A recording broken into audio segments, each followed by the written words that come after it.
Hello welcome back. അപ്പോൾ ഇന്നത്തെ video എന്ന് പറയുന്നത് വളരെ ട്രെൻഡിങ് ആയിട്ട് ഓടിക്കൊണ്ടിരിക്കുന്ന ലൂസ് ഫിറ്റ് കുർത്തിയുടെ ഡീറ്റെയിൽഡ് ആയിട്ടൊരു വീഡിയോ ആണ് കേട്ടോ. അപ്പോൾ ഈ ഒരു മോഡലിൻ്റെ പ്രത്യേകത എന്താണെന്ന് വെച്ച് കഴിഞ്ഞാൽ കട്ട് ചെയ്യാനും അതുപോലെ തന്നെ സ്റ്റിച്ച് ചെയ്യാനും അത്രയ്ക്കും എളുപ്പമാണ് കേട്ടോ. അപ്പോൾ ഞാൻ ഈ ഒരു മെറ്റീരിയൽ ആദ്യം കാണിച്ച മെറ്റീരിയൽ 2 മീറ്ററാണ് എടുത്തിരിക്കുന്നത്. വിഡ്ത്ത് 43.5 ഇഞ്ചാണ് വരുന്നത്. അതുപോലെ തന്നെ സെക്കൻഡ് കാണിച്ച മെറ്റീരിയൽ അധികം വേണ്ട കേട്ടോ. അത് നെക്കിലേക്കും സ്ലീവിൻ്റെ എൻഡിലേക്കും മാത്രമാണ് നമ്മൾ കൊടുക്കുന്നുള്ളൂ. അപ്പോൾ ഇതെങ്ങനെയാണ് മടക്കിടേണ്ടതെന്ന് നോക്കാം.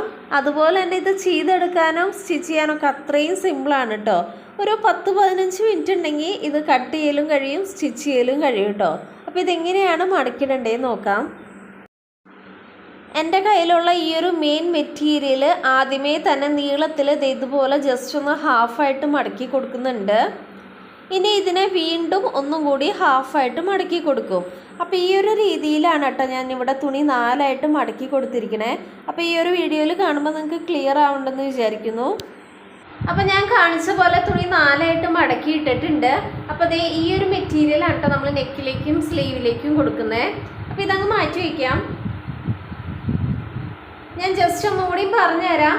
ഈ ഒരു സൈഡ് എന്ന് പറയുന്നത് കംപ്ലീറ്റ് മടക്കായിട്ടാണ് വരുന്നത്. അതുപോലെ തന്നെ ഈ ഒരു മുകൾ വശം കംപ്ലീറ്റ് ഓപ്പൺ ആണ് കേട്ടോ. കംപ്ലീറ്റ് ഓപ്പൺ ആയിട്ടാണ് ഈ ഒരു മുകൾ വശം വരുന്നത്. അതുപോലെ തന്നെ ഈ ഒരു ഓപ്പോസിറ്റ് സൈഡ് എന്ന് പറയുന്നത് ഒരു പീസ് ഇതുപോലെ ഓപ്പൺ ആണ്. അതുപോലെ തന്നെ ഈ ഒരു പീസ് മടക്കായിട്ടാണ് കേട്ടോ വരുന്നത്. അടിവശം കംപ്ലീറ്റ് ഓപ്പൺ ആണ്. അപ്പോൾ ഈ ഒരു രീതിയിൽ നമ്മൾ തുണി മടക്കിയിട്ട് കൊടുത്തിട്ടുണ്ട്. ആദ്യമേ തന്നെ നേരെ അടിയിലേക്ക് ഫുൾ ലെങ്ത്താണ് മാർക്ക് ചെയ്ത് കൊടുക്കുന്നത്. ഞാനപ്പോൾ ഇവിടെ കിട്ടുന്ന കംപ്ലീറ്റ് ലെങ്ത്ത് എടുക്കുന്നുണ്ട്. 43.5 ഇഞ്ചാണ് കേട്ടോ ഞാൻ അടിയിലേക്ക് ലെങ്ത്ത് എടുത്തിരിക്കണേ. ഇനി അടുത്തായിട്ട് നമുക്ക് ഷോൾഡർ മാർക്ക് ചെയ്ത് കൊടുക്കാം. ഈ ഒരു മുകളിലായിട്ട് ഞാനിവിടെ ഷോൾഡർ 7 ഇഞ്ച് മാർക്ക് ചെയ്ത് കൊടുക്കുന്നുണ്ട്. അപ്പോൾ അത് എവിടെയാണ് 7 ഇഞ്ച് വരുന്നത് അതങ്ങ് മാർക്ക് ചെയ്തു. ഷോൾഡർ നമ്മൾ 7 ഇഞ്ച് മാർക്ക് ചെയ്തിട്ടുണ്ട്. ഈ ഒരു പോയിന്റിന്റെ ഇപ്പുറത്തേക്ക് ഞാനൊരു 9.5 ഇഞ്ച് സ്ലീവിന്റെ ലെങ്ത് ആയിട്ട് മാർക്ക് ചെയ്ത് കൊടുക്കുന്നുണ്ട്. അപ്പോൾ 9.5 ഇഞ്ച് എവിടെയാണ് വരുന്നത് അതങ്ങ് മാർക്ക് ചെയ്തു. ഈ ഒരു പോയിന്റിന്റെ അടിയിലേക്ക് ഞാൻ സ്ലീവ് ഓപ്പണിന്റെ അവിടുത്തെ വണ്ണം മാർക്ക് ചെയ്ത് കൊടുക്കുകയാണ്. ഞാൻ ലൂസൊക്കെ ആഡ് ചെയ്തിട്ട് 9 ഇഞ്ചാണ് കേട്ടോ കൊടുക്കുന്നത്. നിങ്ങൾക്ക് കൂടുതൽ കൊടുക്കണമെങ്കിൽ അങ്ങനെ കൊടുക്കാം. ഞാനിവിടെ 9 ഇഞ്ചാണ് മാർക്ക് ചെയ്ത് കൊടുക്കുന്നത്. ഇനി നമുക്കതിനെ സ്ട്രെയിറ്റ് ആയിട്ട് അങ്ങ് വരച്ചു കൊടുക്കാം.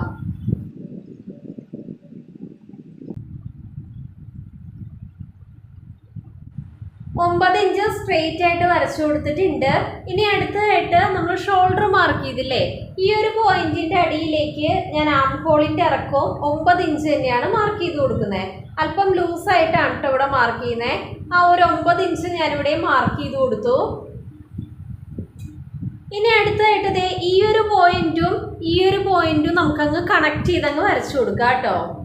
ഈ 2 പോയിന്റും ഞാൻ അങ്ങോട്ട് കണക്ട് ചെയ്ത് വരച്ചു. ഇനി നമുക്ക് ഈ ഒരു ലൈനിൽ ചെസ്റ്റിന്റെ മെഷർമെന്റ് മാർക്ക് ചെയ്ത് കൊടുക്കാം. ഞാനിവിടെ ചെസ്റ്റിന്റെ മെഷർമെന്റ് 11 ഇഞ്ചാണ് കേട്ടോ കൊടുക്കുന്നത്. അപ്പൊ നിങ്ങൾക്ക് കൂടുതൽ ലൂസ് ആഡ് ചെയ്ത് കൊടുക്കണമെങ്കിൽ അങ്ങനെ മാർക്ക് ചെയ്ത് കൊടുക്കാം. അപ്പൊ ഞാൻ സാധാരണയായിട്ട് ചെസ്റ്റിന്റെ മെഷർമെന്റ് 9.25 ഇഞ്ചാണ് കൊടുക്കുന്നത്. അപ്പൊ ഈ ഒരു മോഡലിൽ ഞാൻ 11 ഇഞ്ച് മാർക്ക് ചെയ്തിട്ടുണ്ട്. അപ്പൊ ഇവിടെയാണ് 11 ഇഞ്ച് വരുന്നത്. ഞാനതങ്ങ് മാർക്ക് ചെയ്ത് കൊടുത്തിട്ടുണ്ട്. ഇത് അത്യാവശ്യം കുറച്ച് കട്ടിയുള്ള മെറ്റീരിയലാണ്. വല്ലാണ്ട് അങ്ങ് ഒഴുകി കിടക്കുന്ന മെറ്റീരിയൽ അല്ല. അതുകൊണ്ട് തന്നെ ഞാൻ ഓവറായിട്ട് ലൂസ് കൊടുക്കുന്നില്ല കേട്ടോ. അപ്പൊ ഈ ഒരു മെറ്റീരിയലിന് ഇത്രയും ലൂസേ ഞാൻ കൊടുക്കുന്നുള്ളൂ. ഇനിയിപ്പോൾ നല്ല ഒഴുകി കിടക്കുന്ന തുണിയൊക്കെ ആണെന്നുണ്ടെങ്കിൽ കൂടുതൽ ലൂസ് ആഡ് ചെയ്ത് കൊടുക്കാം കേട്ടോ ഈ ഒരു പാറ്റേണിൽ. അങ്ങനെ ചെസ്റ്റിന്റെ മെഷർമെന്റ് 11 ഇഞ്ച് ഇവിടെ മാർക്ക് ചെയ്ത് കൊടുത്തിട്ടുണ്ട്. ഈ ഒരു പോയിന്റിന്റെ അടിയിലേക്ക് നമ്മൾ ഡയഗണലായിട്ട് അറ്റം വരെ അങ്ങ് വരച്ചു കൊടുക്കുകയാണ്.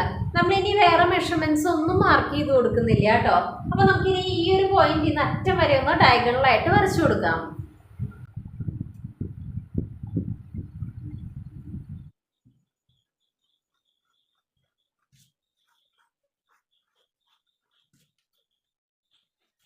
അങ്ങനെ ഈ ഒരു ചെസ്റ്റ് മാർക്ക് ചെയ്ത പോയിന്റിൽ നിന്ന് നേരെ അടിയിലേക്ക് നമ്മൾ ഇതുപോലെ ഡയഗണലായിട്ട് വരച്ചു കൊടുത്തിട്ടുണ്ട്. ഇനി നമുക്ക് ഈ ഒരു അടിവശത്ത് നിന്ന് മുകളിലേക്കായിട്ട് ഞാനൊരു 2.5 ഇഞ്ച് മാർക്ക് ചെയ്ത് കൊടുക്കുകയാണ്. അപ്പൊ അത് എവിടെയാണ് 2.5 ഇഞ്ച് വരുന്നത് അതങ്ങ് മാർക്ക് ചെയ്തു. ഇനി നമുക്ക് ഈ ഒരു അടിവശം ഒന്ന് കർവ് ചെയ്ത് അങ്ങ് വരച്ചു കൊടുക്കാം കേട്ടോ. അപ്പോൾ ഓൾമോസ്റ്റ് ഒരു മിഡിലിൽ നിന്ന് ഞാൻ ഒന്ന് കർവ് ചെയ്ത് ആ 2.5 ഇഞ്ചിലേക്ക് ജോയിൻ ചെയ്ത് കൊടുക്കുന്നുണ്ട്. അങ്ങനെ ഈ ഒരു അടിഭാഗം ഷേപ്പ് ചെയ്ത് വരച്ചു കൊടുത്തിട്ടുണ്ട്. ഇനി നമുക്കിതങ്ങ് കട്ട് ചെയ്ത് കൊടുക്കാം കേട്ടോ. ഇത്രയേ ഉള്ളൂ, വളരെ സിമ്പിളാണ് ഇതിൻ്റെ കട്ടിങ്. ഇനി അടുത്തതായിട്ട് നമുക്കിതങ്ങ് കട്ട് ചെയ്ത് കൊടുക്കാം. അപ്പം കട്ട് ചെയ്യുമ്പോൾ നിങ്ങൾ ശ്രദ്ധിക്കണം, നമ്മൾ ആ ഒരു സ്ലീവിൻ്റെ മെഷർമെൻറ്റ് മാർക്ക് ചെയ്തില്ലേ, അവിടെ നിന്ന് കട്ട് ചെയ്ത് വന്ന് ഇങ്ങനെ വന്ന് ചെസ്റ്റിൻ്റെ മെഷർമെൻറ്റിൻ്റെ അവിടെ നിന്ന് ഡയഗണലായിട്ടാണ് കട്ട് ചെയ്ത് പോകുന്നത്.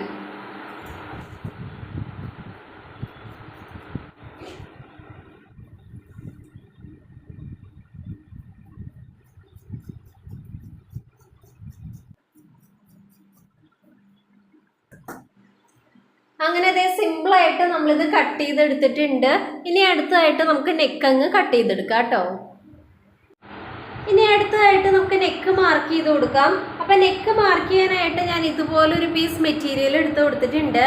അപ്പം ഈ ഒരു പീസിൻ്റെ വീതി വരുന്നത് 9.5 ഇഞ്ചാണ്. അതുപോലെ തന്നെ ഈ ഒരു പീസിൻ്റെ ഇറക്കം ഞാൻ എടുത്തിരിക്കണേ 13.5 ഇഞ്ചാണ് കേട്ടോ അടിയിലേക്കുള്ള ലെങ്ത് വരണേ. ഇനി ഞാൻ ഇതിനെ ജസ്റ്റ് ഒന്ന് ഹാഫായിട്ട് മടക്കി കൊടുക്കുകയാണ്. ഈ ഒരു മെറ്റീരിയലിന് ഇതുപോലെ ജസ്റ്റ് ഒന്ന് ഹാഫായിട്ട് മടക്കി കൊടുത്തു. മടക്ക് വശം വരുന്നത് ഈ ഒരു സൈഡിലാണ് കേട്ടോ. ഇനി ഇതിലാണ് നെക്കിൻ്റെ മെഷർമെൻറ്റ് മാർക്ക് ചെയ്ത് കൊടുക്കുന്നത്. ഞാനിവിടെ നെക്കിൻ്റെ വീതി 3.5 ഇഞ്ച് മാർക്ക് ചെയ്യുന്നുണ്ട്. അപ്പം എവിടെയാണ് 3.5 ഇഞ്ച് വരുന്നത് അതങ്ങ് മാർക്ക് ചെയ്തു. അടുത്തതായിട്ട് നെക്കിൻ്റെ ഇറക്കം ഞാൻ 4 ഇഞ്ചാണ് കേട്ടോ കൊടുക്കുന്നത്. അപ്പം അത് എവിടെയാണ് 4 ഇഞ്ച് വരുന്നത് അതങ്ങ് മാർക്ക് ചെയ്തു. ഇനി നമുക്കിതിനെ അങ്ങ് ബോക്സ് ആയിട്ട് വരച്ചു കൊടുക്കാം. അതിനായിട്ട് അടിവശത്തും ഞാനൊരു 3.5 ഇഞ്ച് മാർക്ക് ചെയ്ത് കൊടുക്കുകയാണ്. നേരെ മുകളിൽ നിന്ന് അടിയിലേക്ക് 4 ഇഞ്ചും മാർക്ക് ചെയ്തു. ഇനി ഇതിനെ ബോക്സ് ആയിട്ട് വരച്ചു കൊടുക്കാം കേട്ടോ.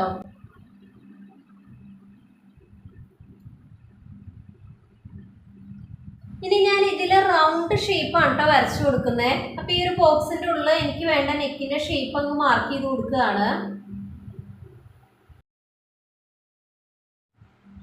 അങ്ങനെ ഇതുപോലെ റൗണ്ട് ഷേപ്പ് മാർക്ക് ചെയ്ത് കൊടുത്തിട്ടുണ്ട്. ഇനി ഈ ഒരു പോയിന്റിൻ്റെ അടിയിലേക്ക് ഞാനൊരു 2.25 ഇഞ്ച് മാർക്ക് ചെയ്ത് കൊടുക്കുകയാണ്. അപ്പോൾ 2.25 ഇഞ്ച് ഇത് എവിടെയാണ് വരുന്നത് അതങ്ങ് മാർക്ക് ചെയ്തു. ഇനി ഇതേ ഇവിടെയായിട്ട് ഞാനൊരു 1/2 ഇഞ്ചും മാർക്ക് ചെയ്ത് കൊടുക്കുന്നുണ്ട്. 1/2 ഇഞ്ച് ഇത് എവിടെയാണ് വരുന്നത് അതങ്ങ് മാർക്ക് ചെയ്തു. അപ്പോൾ ഇവിടെ 1/2 ഇഞ്ച് മാർക്ക് ചെയ്ത് കൊടുത്തിട്ടുണ്ട്. ഇനി ആ ഒരു പോയിന്റിൽ നിന്ന് ഈ 2.25 ഇഞ്ചിലേക്ക് ഒന്ന് ഇതുപോലെ ഒന്ന് വി പോലെ അങ്ങ് വരച്ചു കൊടുക്കുകയാണ് കേട്ടോ. അപ്പോൾ ഇതാണ് കേട്ടോ നമ്മൾ ഫ്രണ്ട് നെക്കിൽ കൊടുക്കാൻ പോകുന്ന ഷേപ്പ്. അപ്പോൾ ഇതൊന്ന് നിവർത്തിയിട്ട് അങ്ങോട്ടൊന്ന് പ്രസ് ചെയ്ത് കൊടുക്കുകയാണ്. അപ്പോൾ കറക്റ്റ് ഇതേ ഷേപ്പ് തന്നെ ഇപ്പുറത്തെ സൈഡിൽ നമുക്ക് കിട്ടും.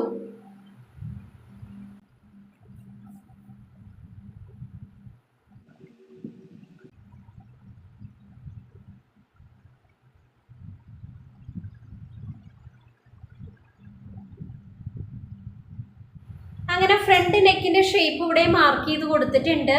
ഇനി ഇതങ്ങ് മാറ്റി വയ്ക്കാം. അടുത്തായിട്ട് ബാക്ക് നെക്ക് മാർക്ക് ചെയ്ത് കൊടുക്കാം.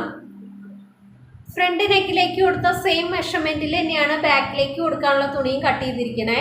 അതിന് ജസ്റ്റ് ഇത് ഇതുപോലെ ഒന്ന് ഹാഫായിട്ട് മടക്കി കൊടുത്തു. ഇനി നമുക്കിതിൽ ബാക്ക് നെക്കിൻ്റെ മെഷർമെൻറ്റ് മാർക്ക് ചെയ്ത് കൊടുക്കാം. നെക്കിൻ്റെ വീതി സെയിം 3.5 ഇഞ്ച് തന്നെയാണ് മാർക്ക് ചെയ്ത് കൊടുക്കുന്നത്. അപ്പോൾ ഇതേ 3.5 ഇഞ്ച് ഇവിടെയാണ് വരുന്നത് അതങ്ങ് മാർക്ക് ചെയ്തു. ഇനി ബാക്ക് നെക്കിൻ്റെ ഇറക്കം ഞാനൊരു 1.5 ഇഞ്ച് മാത്രമാണ് കേട്ടോ കൊടുക്കുന്നുള്ളൂ, അധികം ഇറക്കുന്നില്ല. 1.5 ഇഞ്ച് മാർക്ക് ചെയ്തു. അപ്പോൾ എവിടെയാണ് 1.5 ഇഞ്ച് വരുന്നത് അതങ്ങ് മാർക്ക് ചെയ്തിട്ടുണ്ട്. ഇനി ഒരു റൗണ്ട് ഷേപ്പ് അങ്ങ് വരച്ചു കൊടുക്കുകയാണ് കേട്ടോ.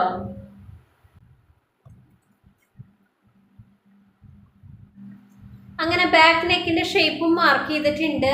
ഇത് തന്നെ നമുക്ക് അപ്പുറത്തെ സൈഡിലേക്ക് ഒന്ന് പ്രസ് ചെയ്ത് കൊടുക്കാം കേട്ടോ.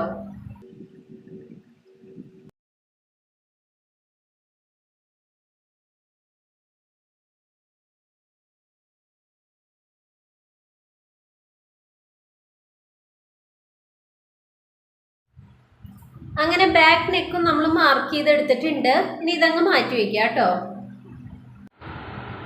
ഫ്രണ്ടിലേക്കും ബാക്കിലേക്കുമുള്ള നെക്ക് നമ്മൾ കട്ട് ചെയ്തെടുത്തിട്ടുണ്ട്. ഇനി അടുത്തതായിട്ട് സ്ലീവിൻ്റെ എൻഡിലേക്ക് വെക്കാനായിട്ട് ഞാൻ ഇതുപോലെ 2 പീസ് ക്ലോത്ത് കട്ട് ചെയ്തെടുത്തിട്ടുണ്ട്. അപ്പോൾ ഇതിൻ്റെ വീതി വരുന്നത് 4.5 ഇഞ്ചാണ്. അതുപോലെ തന്നെ ലെങ്ത്ത് വരുന്നത് 22.5 ഇഞ്ചാണ് കേട്ടോ. അപ്പോൾ ലെങ്ത്ത് ഞാൻ കുറച്ച് കൂടുതൽ എടുത്തതാണ്. ലാസ്റ്റ് നമുക്കത് കട്ട് ചെയ്ത് കളയാം. അപ്പോൾ ഇതോട് കൂടിയിട്ട് നമ്മുടെ കട്ടിങ് ഇവിടെ കഴിഞ്ഞിട്ടുണ്ട്. അപ്പോൾ കണ്ടില്ലേ, വളരെ സിമ്പിളാണ് ഇതിൻ്റെ കട്ടിങ് ഒക്കെ. അപ്പോൾ എല്ലാവരും ഒന്ന് ട്രൈ ചെയ്ത് നോക്കുക. അപ്പോൾ ഞാൻ ഇവിടെ എടുത്തിരിക്കുന്ന മെറ്റീരിയൽ കോട്ടൻ്റെ തന്നെ കുറച്ച് ഒഴുകി കിടക്കുന്ന നല്ല സോഫ്റ്റ് ആയിട്ടൊരു മെറ്റീരിയലാണ്. എന്നാൽ വലിയതായിട്ട് ഇങ്ങനെ ഒഴുകി കിടക്കില്ല. അതുകൊണ്ട് ഞാൻ കുറച്ച് ലൂസ് കുറവിലാണ് എടുത്തിരിക്കണേ. ഇനിയിപ്പോൾ നിങ്ങൾ നല്ല ക്രേപ്പ് അങ്ങനത്തെ മെറ്റീരിയലൊക്കെയാണ്, നല്ല ബോഡി ഹഗ്ഗിങ് ആയിട്ട് ഒഴുകി കിടക്കണ മെറ്റീരിയലൊക്കെയാണെന്നുണ്ടെങ്കിൽ ഈ ഒരു മോഡലിൽ കുറച്ചധികം ലൂസ് ആഡ് ചെയ്ത് കൊടുക്കുക കേട്ടോ. അപ്പോൾ ഇനി ഇതിൻ്റെ സ്റ്റിച്ചിങ് ഞാൻ ഡീറ്റെയിൽ ആയിട്ട് അടുത്ത വീഡിയോ ആയിട്ട് തന്നെ ചെയ്യാം. അപ്പോൾ താങ്ക്സ് ഫോർ വാച്ചിങ്.